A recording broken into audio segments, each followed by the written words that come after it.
Buenas tardes, les saluda el doctor Luis Humberto Araujo Rodas, soy ginecólogo y obstetra con una subespecialidad en endocrinología de la reproducción. El día de hoy, en los próximos minutos, me gustaría compartir con ustedes un tema muy importante al que debemos de ponerle muchísima atención, que es el hecho de la suplementación nutricional antes, durante y después del embarazo. En muchas circunstancias ocurre que la paciente llega al consultorio ya cuando está embarazada, que pues evidentemente hay que ponernos al día en el tiempo en cuanto a una suplementación adecuada de vitaminas y micronutrientes que le puedan apoyar al correcto desarrollo del embarazo. Pero lo ideal, en condiciones ideales, sería que la paciente buscase atención antes de embarazarse para que se pudiera tener una adecuada suplementación nutricional. Y la suplementación nutricional no significa que la paciente ha estado desnutrida, sino significa que hay que darle un aporte de oligoelementos y micronutrientes que puedan servir para el correcto desarrollo del embarazo. Pues tenemos que tener en consideración las generalidades de que eh, ¿a qué le llamamos micronutrientes y oligoelementos? Un punto muy importante es tener en consideración que el embarazo es un estado natural, es un estado fisiológico en el cual se aumenta por la naturaleza propia del embarazo la necesidad de vitaminas, la necesidad de carbohidratos, la necesidad de energía, la necesidad de minerales tanto para la madre como para el bebé. La dieta de la mamá es importantísimo que sea balanceada, que sea una dieta adecuada y que además nos permita aportar micronutrientes, como podemos ver en la diapositiva, esos micronutrientes, hierro, vitamina B12, vitamina C, calcio, ácido fólico, además de proteínas y fibra, para que el embarazo pueda desarrollarse de una manera natural, de una manera armoniosa y que el principal beneficiado de un aporte adecuado de micronutrientes y vitaminas hacia el embarazo sea el propio bebé en desarrollo. Si existe deficiencia de determinados micronutrientes, podemos tener complicaciones en el embarazo, sobre todo si en este momento o en el momento en que la paciente queda embarazada, en el momento de la concepción, hay trastornos o hay deficiencias de micronutrientes. Ya vamos a hablar algunos casos particulares. Podemos tener que se va a incrementar la incidencia de complicaciones porque no ha habido un adecuado aporte de micronutrientes en el embarazo. Vamos a ver un poquito más adelante cuáles podrían ser esas complicaciones. Si no tenemos los micronutrientes, dentro de muchos de ellos hablar de vitamina D, zinc, hierro, ácido fólico, vitamina B12, el cuerpo produce estrés oxidativo. ¿Qué es el estrés oxidativo? Pues explicado de una manera bastante sencilla, es cuando el cuerpo genera radicales tóxicos, es decir, genera productos tóxicos que interfieren en el adecuado funcionamiento de los órganos y sistemas. El oxígeno, que es vital para el desarrollo de todas las funciones de nuestro organismo, es vital para la vida, puede volverse tóxico si se oxida, por poner un ejemplo muy sencillo.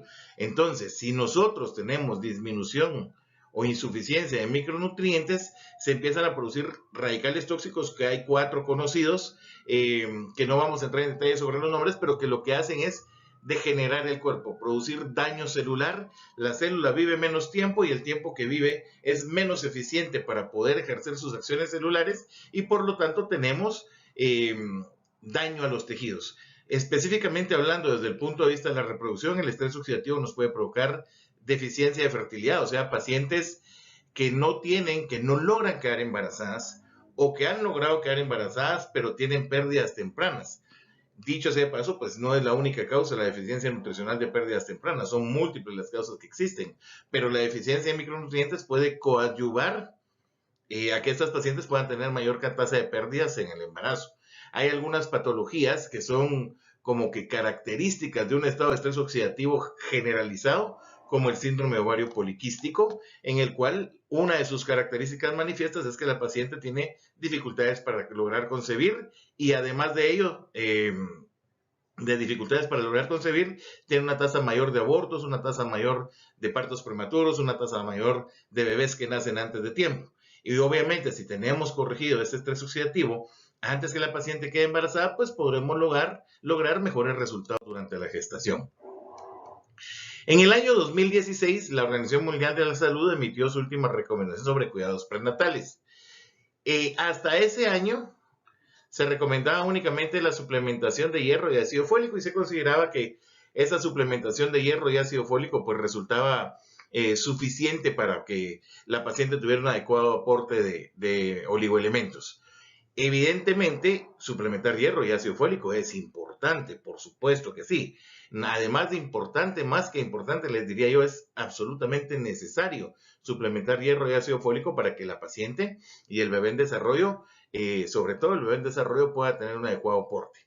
Sin embargo, existe evidencia que los beneficios adicionales de suplementar de 13 a 15 componentes, además del hierro y ácido fólico, van a proveer beneficios superiores al hecho de solo suplementar hierro y ácido fólico, y por lo tanto el resultado final obtenido va a ser mejor.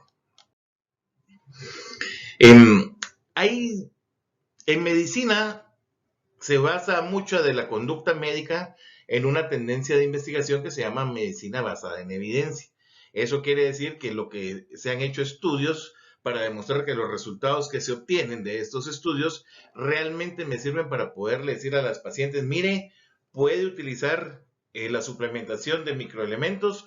¿Por qué? Porque ha demostrado que son más eficaces que la suplementación de hierro y ácido fólico solo, entre otras cosas, para reducir complicaciones como bajo peso al nacer, o en bebés que tienen un buen peso al nacer, mejora ese peso de nacimiento. O sea, no es solo que pesen menos de 2.500 gramos al nacer, que son 5 libras 8 onzas. Si el bebé pesa 6 libras y le damos, iba a pesar 6 libras, le damos una suplementación adecuada, podemos mejorar en promedio en 200 gramos ese peso.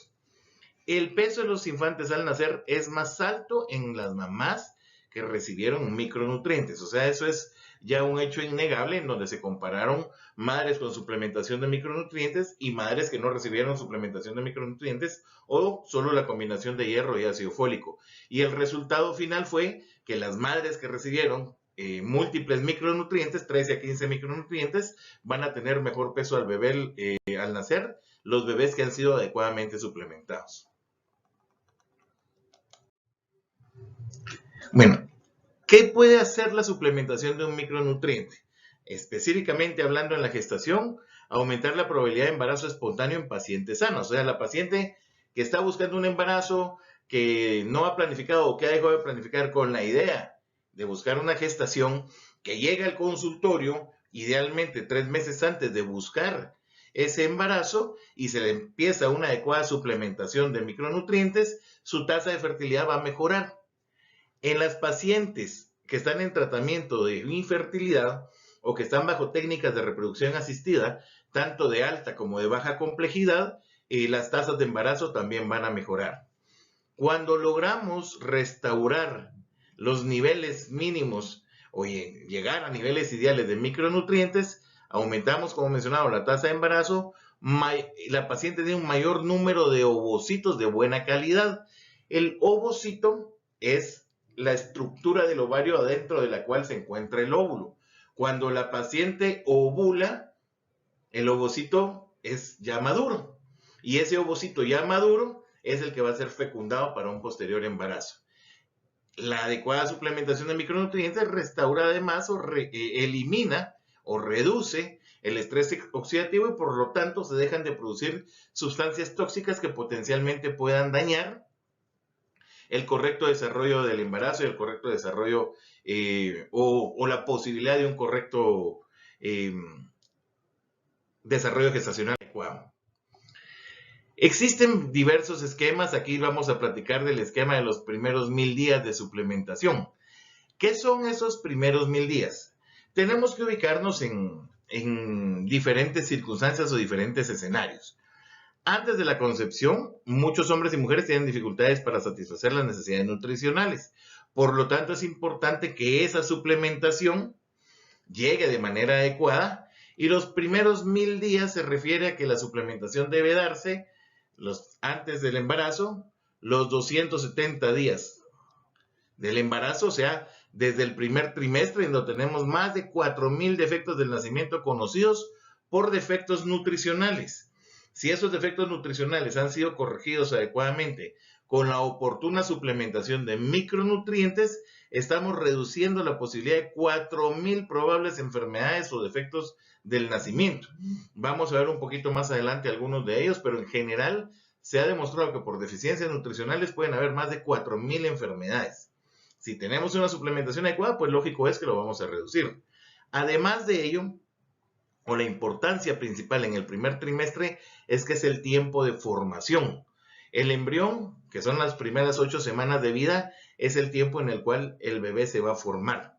Se va a unir el espermatozoide con el óvulo, van a generar una nueva vida y se van a formar en las primeras 8 semanas. De la semana 9 en adelante, cuando ya se considera el periodo fetal, ya el bebé está formadito. Lo que se formó bien, y lo que no se formó bien, no se formó bien. De la semana 9 en adelante es desarrollo. De la semana 9 en adelante es crecimiento. En el segundo trimestre los requerimientos nutricionales se incrementan hasta un 160%. Es decir, la dieta que una paciente tenga, aunque sea una dieta totalmente balanceada y una dieta adecuadamente calculada, no va a ser suficiente. ¿Por qué? Porque los requerimientos nutricionales han aumentado hasta un 160%. Y si yo no tengo una ingesta adecuada de micronutrientes, pueden aumentar las probabilidades de complicaciones como poco crecimiento del bebé, partos prematuros, ruptura prematura de membranas ovulares, incluso se ha asociado a patologías como hipertensión, como vamos a platicar un poquito más adelante en otras de las diapositivas que tenemos. Y en el tercer trimestre la importancia radica en el tamaño del cerebro. En la semana 28 se empiezan a deformar las sinapsis, o sea, la sinapsis es como que la estructura del cableado eléctrico del cerebro, llamémosle así. Y eso se termina de formar en la semana 28 y nos permite que el bebé, pues evidentemente pueda tener un desarrollo neurológico normal y que posteriormente ese bebé, al momento de ir al colegio, pues pueda tener un aprendizaje normal, que no sean niños con déficit de atención o algún otro problema que pueda afectar en la calidad de su aprendizaje. En el primer año de vida, aquí estamos hablando del tiempo de lactancia prácticamente. Recordemos que la recomendación de la Organización Mundial de la Salud es 2 años de lactancia. En algunos otros estudios recomiendan solo 1 año de lactancia, pero la OMS recomienda 2 años de lactancia. Y en el primer año de vida, la ingesta materna de nutrientes se transmite al lactante, obviamente a través de la leche materna. Y obviamente esto permite un adecuado desarrollo funcional del bebito, de su cerebrito, y obviamente de todas sus estructuras generales y le permite un adecuado crecimiento. En el segundo año de vida, el peso corporal de un niño es de 18 meses, es solo el 14% del peso de un adulto estándar, pero el peso de su cerebro es el 70% del de un adulto. Por eso es tan importante que en estos primeros 1000 días de vida, el embarazo y los primeros 2 años de vida, la suplementación de micronutrientes sea adecuada, sobre todo a la madre en el momento en que continúa con lactancia materna. Y evidentemente, pues ya será consideración del pediatra si al bebé al lactante se le da alguna otra suplementación adicional. El periodo periconcepcional se refiere al tiempo en el cual se da la ovulación. Cuando una dama ovula, más o menos lo hace entre el día 10 y 18 de su ciclo menstrual. En este momento hay factores nutricionales que pueden influir en que la paciente quede o no quede embarazada. Primero, desde el punto de vista hormonal, se ha tenido que producir adecuadamente una hormona que se llama estradiol, que es la hormona biológicamente activa en las mujeres y es la que permite la ovulación. Pero, ¿qué factores nutricionales influyen directamente en la concepción? Dentro de otros, por mencionarlo, la vitamina B6, que es un modulador de la acción hormonal esteroidea. ¿Qué necesita una mujer para ovular? El ovario produce andrógenos, en este caso específicamente el andrógeno llamado testosterona, que es la materia prima para producir el estrógeno ovárico que se llama estradiol. El estradiol es la hormona de la cual las mujeres en etapa reproductiva prácticamente dependen de ella de la cabeza a los pies. Y desde el punto de vista de la reproducción, es la hormona que ejerce retrocontroles hormonales para que la ovulación pueda ser adecuada y posterior a la ovulación producir la hormona progesterona, que como su nombre bien lo indica es una hormona progestación. Si tenemos niveles deficientes de vitamina B6, obviamente la calidad de la producción de hormonas va a ser menor, la calidad de la ovulación, por tanto, va a ser menor y la posibilidad de que se dé un embarazo también va a ser menor. Además de la vitamina B6, el zinc tiene un papel muy importante en la transcripción e integridad del ADN. La transcripción, llamémosle así, es como la transmisión de los rasgos genéticos. El ADN, todas las características que un ser humano tiene, el color de su piel, la predisposición a padecer enfermedades o no, la predisposición a padecer calvicie, no, todo, el color de los ojos, todo está codificado, está determinado por el ADN. Y se requiere que para ese ADN se exprese, se tiene que transcribir. Se requiere que durante el desarrollo de los ovocitos, para producir óvulos maduros, se dé el zinc para que esos ovocitos tengan una carga genética adecuada y que obviamente puedan transmitir información genética adecuada a la descendencia. Además de eso, participa en la regulación de la secreción de FSH, esto significa hormona folículo estimulante, y LH, que significa hormona luteinizante. La hormona luteinizante produce testosterona y esa testosterona estimula la producción, o es la materia prima para la producción de estradiol, que es producido por la hormona folículo estimulante. Esta hormona folículo estimulante, es decir, induce la producción de estradiol a través de la producción esteroidea, a través de la producción de testosterona de la hormona luteinizante. Y el ácido fólico es muy importante porque es la causa principal, la causa número 1 de los defectos de cierre del tubo neural. ¿A qué nos referimos con tubo neural?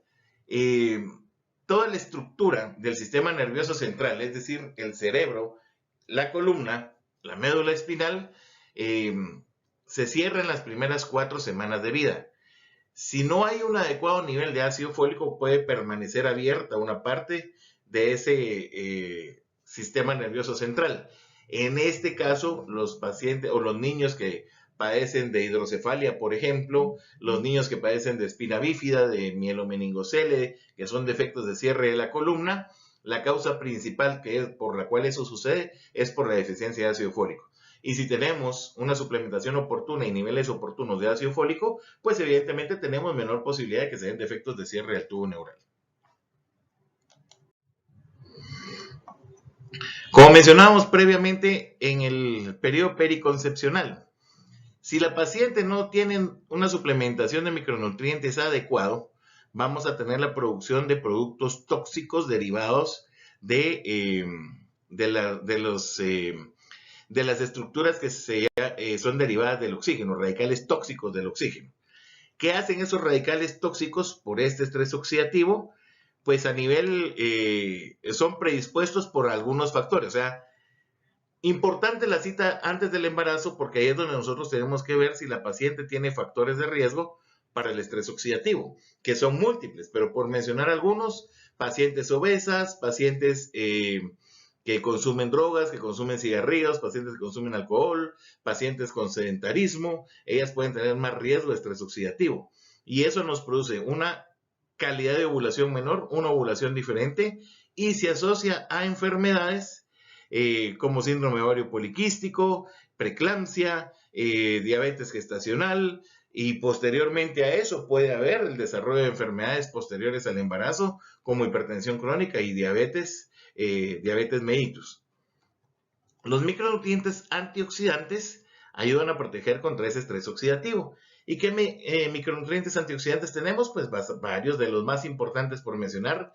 La vitamina C, que nos reduce y neutraliza las especies reactivas del oxígeno o los radicales tóxicos del oxígeno. La vitamina E, que neutraliza los radicales lipídicos producidos por la peroxidación lipídica. Al hablar de lípidos nos estamos refiriendo a la grasa. Cuando la grasa se oxida, produce radicales tóxicos también, o sea, productos tóxicos que incrementan el estrés oxidativo. Y el zinc, que como hemos mencionado previamente, tiene múltiples funciones y agregamos a una de ellas la reducción del estrés oxidativo.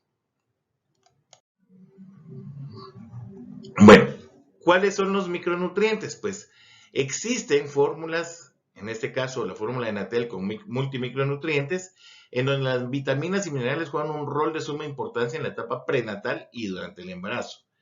El hierro es imprescindible para la formación de los glóbulos rojos en la sangre, y los glóbulos rojos contienen una proteína que se llama hemoglobina, y la función de esa hemoglobina es captar el oxígeno que respiramos y transportarlo a todos los tejidos de nuestro organismo. Evidentemente, si tengo una suplementación adecuada de hierro, voy a tener poca posibilidad de padecer de anemia. Si tengo deficiencia de hierro, esto retrasa el crecimiento intrauterino del bebé y genera bajo peso al nacer. Lo ideal, obviamente, es tener niveles adecuados previos al embarazo. Cuando ya la paciente entra con anemia al embarazo, pues estas dos complicaciones, dentro de algunas otras más, se vuelven un poquito más frecuentes. La vitamina B12 ayuda al crecimiento de los tejidos, y la vitamina D, hoy considerada hormona D porque tiene muchos más efectos que su efecto primario, que es el que ustedes ven en pantalla, que es la adecuada absorción de calcio para la mineralización y formación de los huesos. Hoy tiene muchas otras funciones y por eso se le llama hormona D. No vamos a entrar mucho en detalle para poder enfocarnos más hacia la situación de los micronutrientes. Bueno, ¿cuál es la fórmula integral que tienen los micronutrientes? Pues tienen todas estas vitaminas. Muy importante, no solo es tener la vitamina, sino la dosis que esa vitamina va a tener. Y estas dosis de esta fórmula integral han sido las dosis óptimas para que la absorción sea la absorción óptima. ¿A qué me refiero con eso? Si yo tomo vitamina A por separado, no toda la vitamina A que yo tome se va a absorber. Entonces, estas 2.664 unidades que ustedes ven en pantalla es lo necesario para que llenemos los requerimientos de vitamina A en el cuerpo. Igual la vitamina B1, B2, B6, B12, vitamina C, vitamina D, vitamina E, el ácido nicotínico y el ácido fólico. Y dentro de los minerales, calcio, hierro y zinc.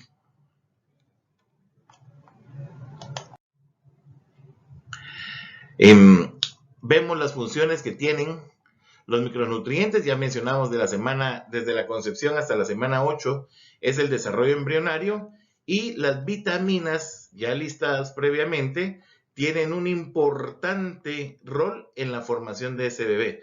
Mencionábamos lo de la formación del tubo neural o el cierre del tubo neural para evitar defectos de cierre del tubo neural, pero no solo eso, también inciden en el adecuado desarrollo del cerebro, inciden en el adecuado desarrollo de la visión, al contribuir al desarrollo del ojito. El ojito se divide en dos cámaras, anterior y posterior, y una adecuada suplementación vitamínica favorece el desarrollo de los ojos, del corazón. En fin, prácticamente en la formación integral de ese embrioncito necesitamos una adecuada suplementación vitamínica para incidir positivamente en diferentes estructuras y tejidos.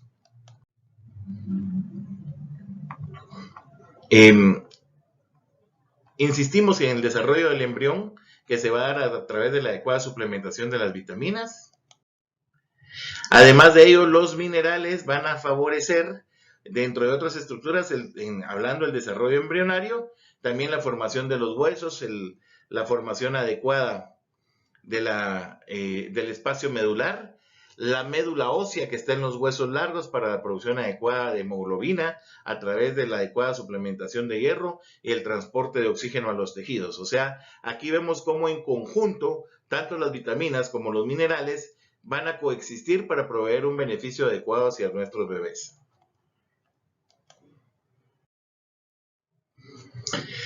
Entrando un poquito más en detalle entre lo que platicábamos del tubo neural. El tubo neural se refiere a la formación del sistema nervioso central que va del cerebro, de la formación y cierre del cráneo, hasta la columna vertebral. ¿Qué factores pueden afectar el cierre del tubo neural? El tubo neural se cierra hacia la cabeza y hacia la espalda.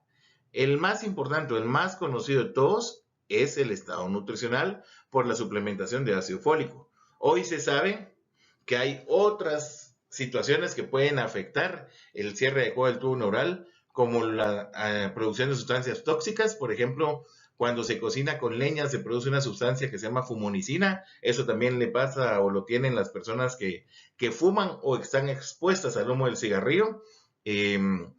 Producen fumonicina y eso también afecta el cierre del tubo neural. Hay trastornos genéticos y también hay trastornos funcionales en donde hay defectos en los que el tubo neural no se cierra espontáneamente y no se tiene una certeza de qué es lo que puede suceder. Entonces podemos ver acá que si es en la parte superior vamos a tener defectos hacia el cerebro, es decir, agüita en el cerebro, la hidrocefalia, que no se cierre el huesito en la cabeza. Hacia la columna, no hay un defecto en los huesos que permite que el líquido de la columna o las meninges protruyan. Esto se llama meningocele, y si se sale la médula espinal por ese defecto se llama mielomeningocele. Evidentemente, pues la ciencia ha avanzado mucho y estos defectos de cierre de la columna, pues cada vez son de mejor manera intervenidos.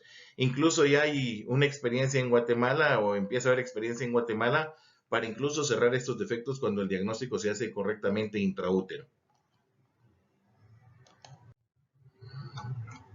Bueno, pasamos a la lactancia. ¿Qué pasa en la lactancia o qué cambios fisiológicos tenemos en la lactancia? El nacimiento permitía, o antes del nacimiento, el intercambio de nutrientes y sustancias entre madre y bebé es directamente a través de la sangre del cordón umbilical. Después del nacimiento o posterior al nacimiento, el intercambio de nutrientes entre madre y bebé, o específicamente y correctamente diciéndolo, de madre a bebé, es a través de la lactancia materna. Dentro de las suplementaciones de vitaminas y minerales que tenemos, la vitamina C, durante la lactancia materna, provee sustancias que evitan, por ejemplo, infecciones respiratorias, infecciones urinarias en el caso de las niñitas. O sea, es una vitamina que nos va a dar una protección y una mejora del sistema inmune para evitar infecciones. Lo mismo también puede hacer el zinc, que durante la lactancia la glándula mamaria tiene la prioridad metabólica para los nutrientes. Y eso hace que se le esté transmitiendo zinc a los bebés. Lo mismo que complejo B, la leche secretada en 4 meses es igual al costo total de energía del embarazo. Imagínense qué demandante es la lactancia para las mamás, que toda la energía que costó el embarazo en la lactancia la tienen que producir en 4 meses. Idealmente en una lactancia materna exclusiva, que es lo que ojalá y quisiéramos que siempre sucediera. Y evidentemente, pues en el tiempo de lactancia también hay que tener una adecuada ingesta de hierro, para que no solo la mamá no genere anemia, sino que el bebé tampoco la genere y tenga una adecuada suplementación. Aquí en esta gráfica que vemos cuáles son las necesidades de nutrición nutricionales durante el embarazo y la lactancia. En las rayitas celestes vemos mujeres no embarazadas. Vemos que las necesidades nutricionales de las mujeres no embarazadas en todo momento son menores que las de mujeres embarazadas, pero llama muchísimo la atención, como lo vemos en la diapositiva previa, que las mujeres en tiempo de lactancia tienen necesidades nutricionales mucho más altas incluso que las mujeres en embarazo, tanto de vitaminas como de minerales y elementos traza. Es interesantísimo ver que en la lactancia, como les menciono, esas necesidades se van a aumentar, y por eso es que tenemos que romper ese tabú de decir, bueno, solo me tomo mis prenatales mientras estoy embarazada porque ya en la lactancia ya no la necesito. Al contrario, en la lactancia es cuando más lo necesitan, porque la carga energética de esa señora para producir leche para su bebé es tan alta que es cuando las necesidades nutricionales se van a elevar de mayor manera.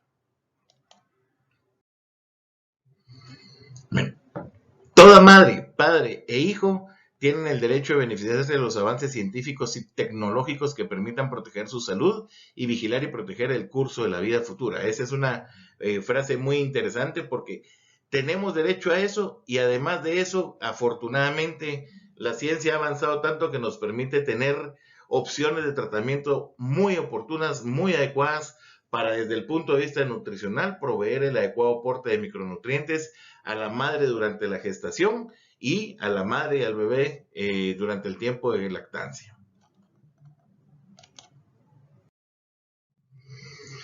Puntos clave.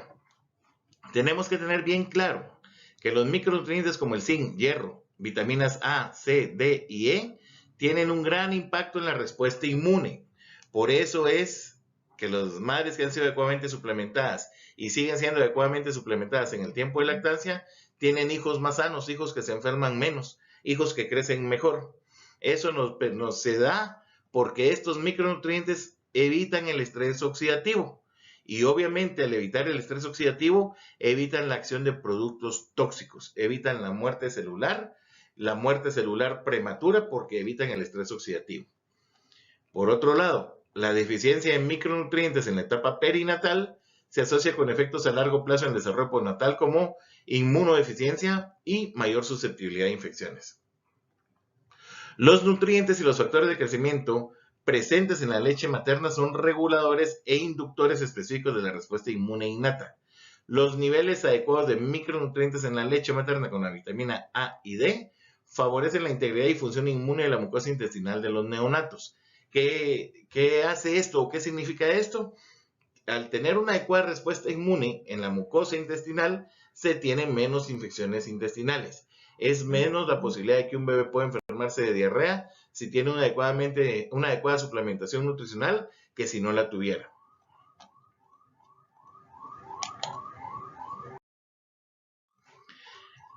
Recomendaciones. Cubrir las necesidades nutricionales de forma correcta.